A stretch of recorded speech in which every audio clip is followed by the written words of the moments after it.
कल्पना कीजिए एक सड़क है जी लाहौर की एक काफी भीड़ भाड़ वाली सड़क। जी।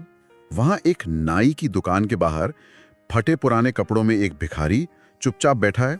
देखने में वो मतलब किसी आम भिखारी जैसा ही लग रहा है, जिसे शायद कोई नोटिस भी ना करे। बिल्कुल, एकदम साधारण सा इंसान। हाँ, लेकिन जैसे ही दुकान से एक खास ग्राहक बाल कटवा कर बाहर निकलता है, वो भिखारी रेंगता हुआ उस दुकान के फर्श तक जाता है और चुपचाप वहां गिरे हुए कुछ बाल बटोरकर अपनी जेब में रख लेता है। बाप रे। और वो कोई आम भिखारी नहीं था, और वो बाल किसी आम इंसान के नहीं थे। वो एक पाकिस्तानी परमाणु वैज्ञानिक के बाल थे। मतलब ये एक ऐसा पल है जो किसी जासूसी थ्रिलर नोवेल का सीन लगता है, लेकिन ये भारत के इतिहास की एक बहुत ही सच्ची घटना है। और पता है ये वाकया सच में रोंगटे खड़े कर देने वाला है।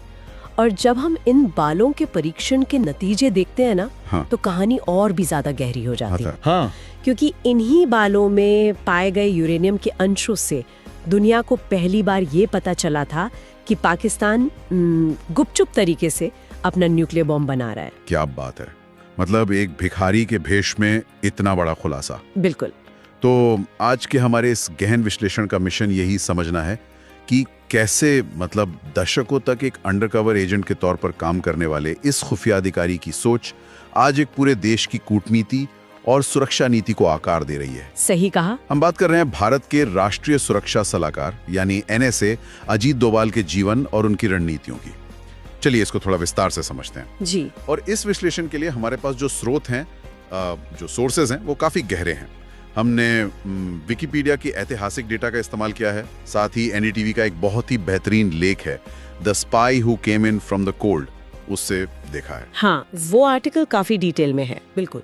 इसके अलावा द इकोनॉमिक टाइम्स की कंधार हाईजैक की ग्राउंड रिपोर्ट, टक मैगजीन का ऑपरेशन ब्लू स्टार पर लिखा गया एक बेहद संवेदनशील लेख और विजन IS के भारतीय विदेश नीति के नोट्स, इन सबको हमने खंगाला है। मतलब सोर्सेस काफी सॉलिड हैं आज हमारे पास। हाँ, क्योंकि ये सिर्फ एक व्यक्ति की कहानी नहीं है। ये समझना है कि कैसे जमीनी हकीकत राष्ट्रीय स्तर की रणनीतियों में बदल जाती है। सही बात है। तो ये जो पूरी कहानी है, ये शुरू कहाँ से होती है? मतलब आगरा यूनिवर्सिटी से इकोनॉमिक्स में टॉप करने वाला एक छात्र 1968 में IPS बनता है और फिर 1972 में सीधा इंटेलिजेंस ब्यूरो यानी IB से जुड़ जाता है। जी। NDTV के लेख में ना एक बहुत कमाल की उपमा दी गई है। उसमें लिखा है कि इनको जेम्स बॉन्ड की तरह नहीं देखना चाहिए। अच्छा। हाँ, बल्कि वो जॉर्ज स्माइली की तरह है। ये बहुत ही दिलचस्प तुलना है ना? हाँ जी। क्योंकि जेम्स बॉन्ड तो मतलब महंगी कारों में घूमता है, गोलियां चलाता है, एकदम एक्शन हीरो वाली इमेज है उसकी। लेकिन जॉर्ज स्माइली एक ऐसा जासूस है जो भीड़ में बिल्कुल आम दिखता है, जिसे आप सड़क पर नोटिस भी नहीं करेंगे। बिल्कुल। वो बस चुपचाप किसी कैफे में बैठकर सामने वाले का पूरा मनोविज्ञान पढ़ रहा होता है। और यहाँ सबसे दिलचस्प बात यह है कि उन जॉर्ज स्माइली की तरह ही डोभाल का जो सबसे बड़ा हथियार था वो कोई बंदूक नहीं थी। तो क्या था? उनका दिमाग और उनका धैर्य। मतलब विकिपीडिया और NDTV के हवाले से हमें पता चलता है कि उन्होंने 7 साल पाकिस्तान में बिताए थे। बाप रे, 7 साल दुश्मन देश की राजधानी में? जी हाँ, 7 साल एक अंडरकवर जासूस के तौर पर। और ये कोई मामूली बात नहीं है। उन्होंने तो अपने कान छिदवाने के निशान तक छिपाने के लिए बाकायदा प्लास्टिक सर्जरी करवाई थी। अरे वाह, मतलब इतनी बारीकी से काम किया था। बिल्कुल, ताकि उनके हिंदू होने की पहचान पूरी तरह से छिप सके और कोई शक न करे। ये सोचना भी थोड़ा डरावना लगता है मुझे। क्यों?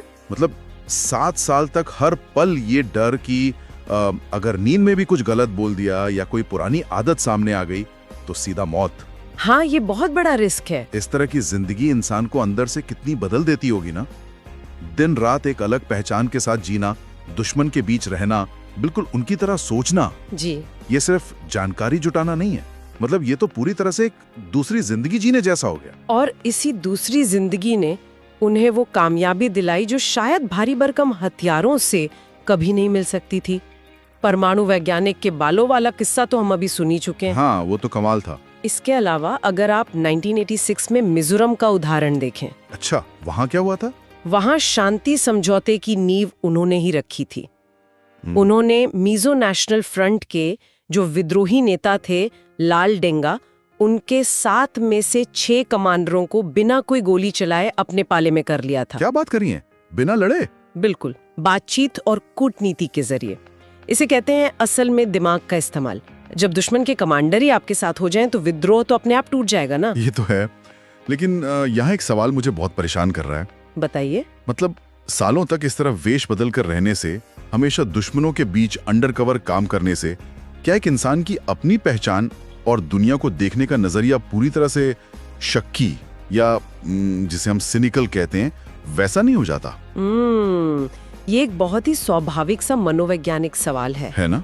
मतलब क्या वो इंसान हर चीज को, हर इंसान को सिर्फ एक खतरे के रूप में नहीं देखने लगेगा? देखिए, लगातार धोखे और खतरे के बीच रहने से कोई भी इंसान सिनिकल हो सकता है, लेकिन इस मामले में इस पूरे अनुभव ने उन्हें शक्की बनाने के बजाय बेहद यथार्थवादी बना दिया। यथार्थवादी मतलब प्रैग्मेटिक। हाँ, जब आप किसी समाज के भीतर छिपकर काम करते हैं ना, तो आप देखते हैं कि बाहरी हमले तभी कामयाब होते हैं जब अंदर कोई खामी हो। अच्छा, मतलब घर का भेदी लंका ढाए वाली बात। बिल्कुल। इसी अनुभव ने उन्हें ये सिखाया कि बाहरी हमलों से ज्यादा खतरनाक किसी भी देश की आंतरिक कमजोरियां होती हैं। समझ गया। और जो सबक उन्होंने सड़कों पर भेष बदल कर सीखे जी, वही आगे चलकर राष्ट्रीय संकटों में उनकी रणनीति का हिस्सा बने होंगे। एकदम सही। और जब हम राष्ट्रीय संकटों और आंतरिक कमजोरियों की बात कर रहे हैं, तो हमें उन विवादित ऑपरेशंस का भी रुख करना होगा जहां वो सीधे तौर पर शामिल थे। जी, अंडरकवर दुनिया की उन परछाइयों से निकलकर जब वो सीधे राष्ट्रीय संकटों के बीच आए, तो वहां जो कुछ उन्होंने देखा उसने उनकी आगे की नीतियों को पूरी तरह से आकार दिया। हाँ, पर इस पर बात करने से पहले मैं श्रोताओं को एक बहुत ही जरूरी स्पष्टीकरण देना चाहूंगा। जी, ये बहुत जरूरी है। हमारे जो स्रोत हैं उनमें से एक टक मैगजीन का लेख है। इस लेख में 1984 के ऑपरेशन ब्लू स्टार और खालिस्तान आंदोलन को लेकर बेहद संवेदनशील और राजनीतिक आरोप लगाए गए हैं। हाँ, लेख में काफी सख्त भाषा का इस्तेमाल हुआ है। बिल्कुल। उसमें राज्य द्वारा दमन यानी स्टेट रिप्रेशन और एथनिक क्लेंजिंग जैसे भारी शब्दों का इस्तेमाल किया गया है। जी। तो यहाँ ये स्पष्ट करना अनिवार्य है कि हम किसी भी राजनीतिक या वैचारिक पक्ष का समर्थन नहीं कर रहे हैं और ना ही हम इन आरोपों की पुष्टि कर रहे हैं। सही बात है। हमारा काम सिर्फ पूरी तरह से निष्पक्ष होकर उस जानकारी और नजरिए को साझा करना है जो उस मूल स्रोत में दिया गया है। ये निष्पक्षता बहुत जरूरी है हमारे इस विश्लेषण के लिए। तो टक मैगजीन के उसी लेख के अनुसार अगर हम उनकी भूमिका को देखें तो ऑपरेशन ब्लू स्टार में सेना के मुख्य हमले से हफ्तों पहले वो एक रिक्शा वाले के वेश में स्वर्ण मंदिर के अंदर गए थे। बाप रे, एक रिक्शा वाला बनकर? जी। उनका मकसद था आतंकवादियों की रक्षा रणनीति, उनके हथियारों और उनकी मोर्चेबंदी की सटीक खुफिया जानकारी जुटाना। मतलब सीधा दुश्मन के गढ़ में। हाँ, हालांकि इस ऑपरेशन में बाद में भारी तबाही हुई और सेना को टैंकों तक का इस्तेमाल करना पड़ा था। स्वर्ण मंदिर के अंदर उस रिक्शे वाले के रूप में उन्होंने जो कुछ देखा होगा, उसने उन्हें ये तो सिखा ही दिया होगा कि देश के भीतर पनप रहे खतरे कितने भयानक हो सकते हैं। बिल्कुल। लेकिन उनकी कूटनीतिक और रणनीतिक सोच का सबसे बड़ा इम्तिहान तब हुआ जब खतरा देश की सीमाओं से बाहर था और हवा में था। आप 1999 के कंधार हाईजैक की बात कर रहे हैं ना, IC-814? हाँ, बिल्कुल। द इकोनॉमिक टाइम्स की रिपोर्ट के अनुसार वो उस विमान अपहरण संकट में भारत के मुख्य वार्ताकार थे, यानी चीफ नेगोशिएटर। कंधार का वो अनुभव ना उनकी सोच का सबसे बड़ा टर्निंग पॉइंट साबित हुआ। वो कैसे?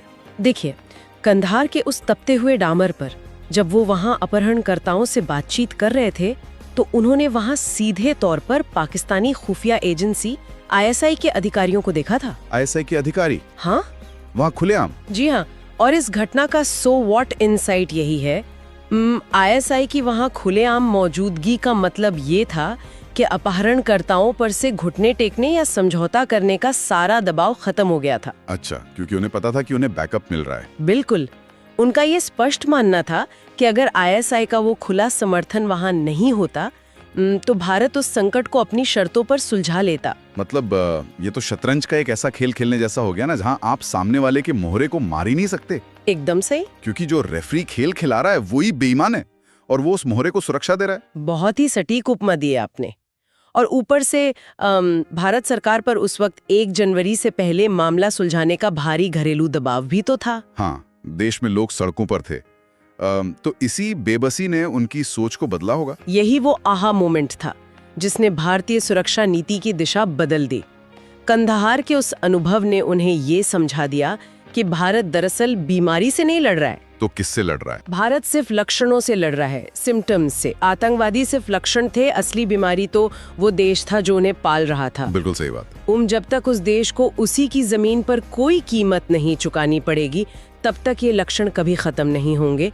सिर्फ बचाव करने से आप युद्ध नहीं जीत सकते। और यहाँ आकर मुद्दा सच में बहुत रोचक हो जाता है, क्योंकि इसी कड़वी सच्चाई से जन्म होता है उस विचारधारा का जिसे आज हम डोभाल डॉक्ट्रिन कहते हैं। जी, मतलब ये कोई बंद कमरों में लिखा गया किताबी सिद्धांत नहीं था।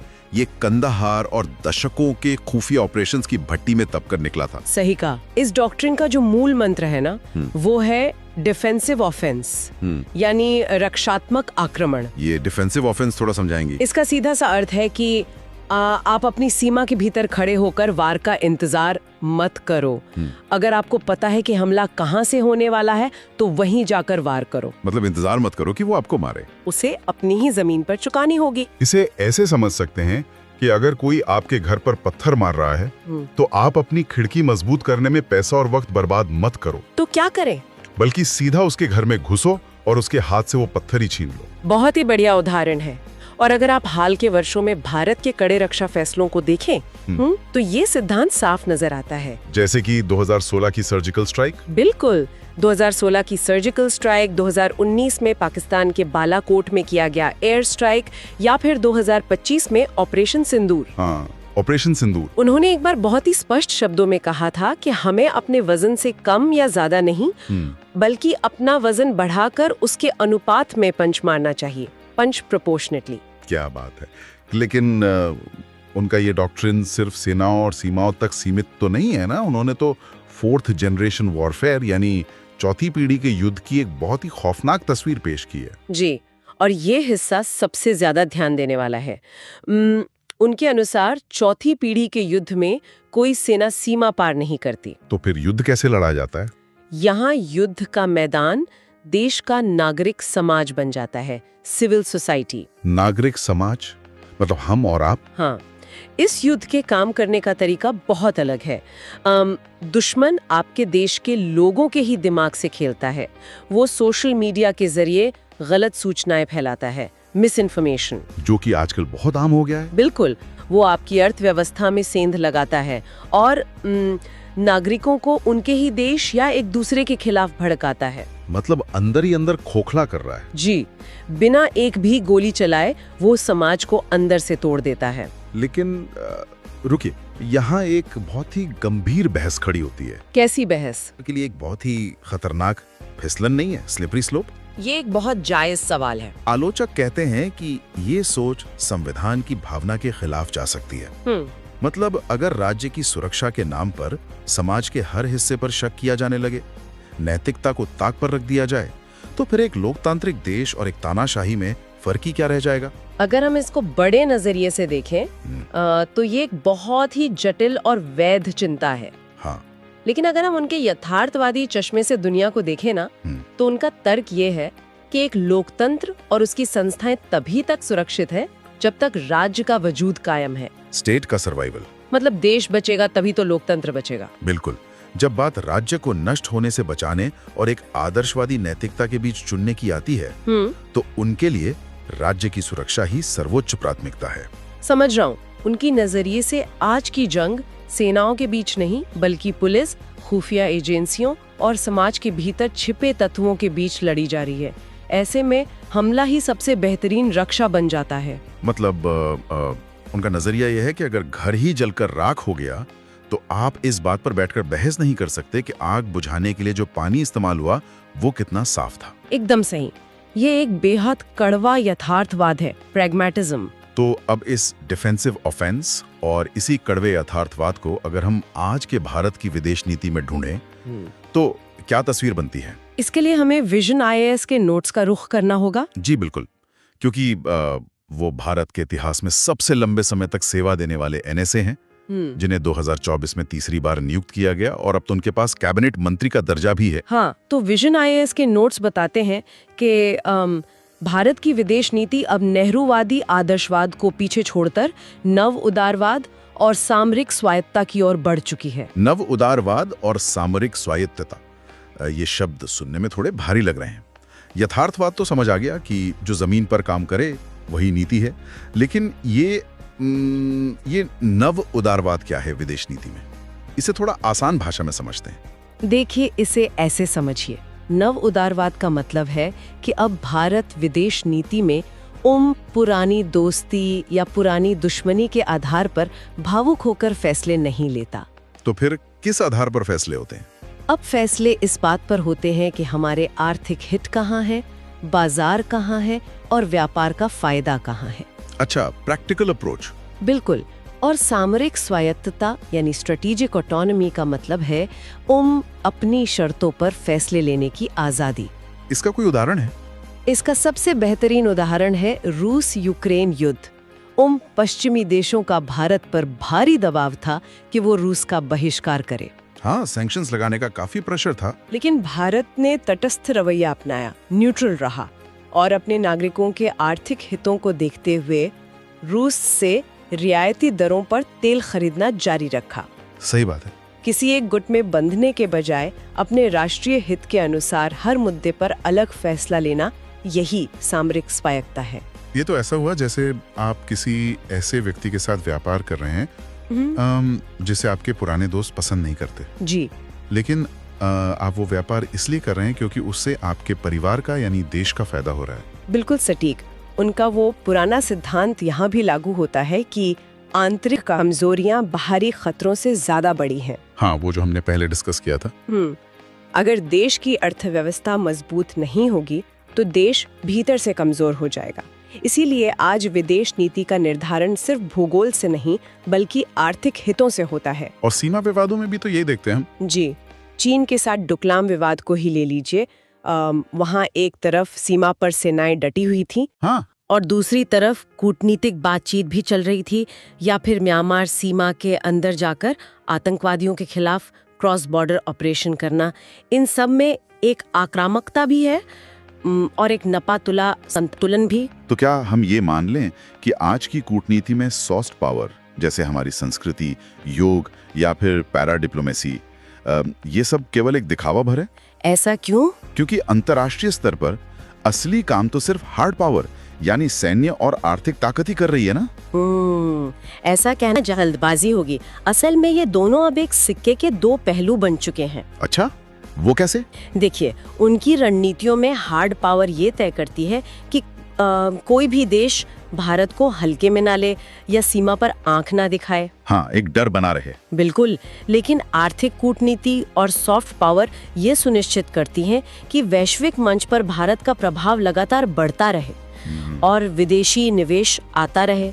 एक के बिना दूसरा अधूरा है।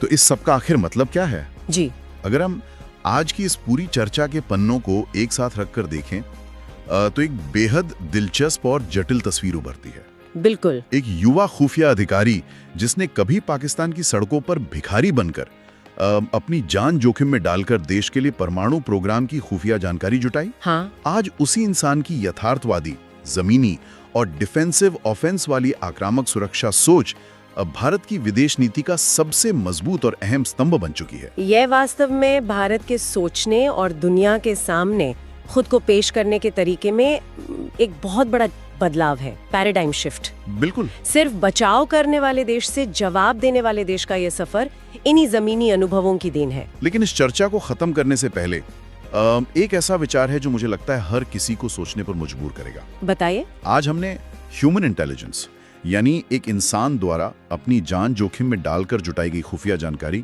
उसके दिमाग और उसके जमीनी अनुभवों पर बने इस डोभाल डॉक्ट्रिन को समझा। जी, बिल्कुल। लेकिन सोचने वाली बात यह है कि भविष्य बहुत तेजी से बदल रहा है। आने वाले समय में जब युद्ध और जासूसी के नियम पूरी तरह से quantum computing, deep fake, cyber attacks और बिना इंसानी दखल के चलने वाले ऑटोनोमस एआई हथियारों द्वारा तय होंगे, तब क्या मानव आधारित ये जासूसी दर्शन और डिफेंसिव ऑफेंस का ये सिद्धांत उतना ही कारगर रहेगा? ये एक बहुत ही गहरा सवाल है। या फिर इस डिजिटल और आर्टिफिशियल इंटेलिजेंस के युग में इंसानी जासूसों और उनके अनुभवों का युग हमेशा के लिए खत्म होने वाला है? ये वाकई सोचने वाली बात है। ये एक ऐसा सवाल है जो भविष्य की हर राष्ट्रीय रणनीति पर भारी पड़ने वाला है और श्रोताओं को इस पर जरूर विचार करना चाहिए। आज के इस गहन विश्लेषण में हमारे साथ जुड़ने के लिए बहुत बहुत धन्यवाद।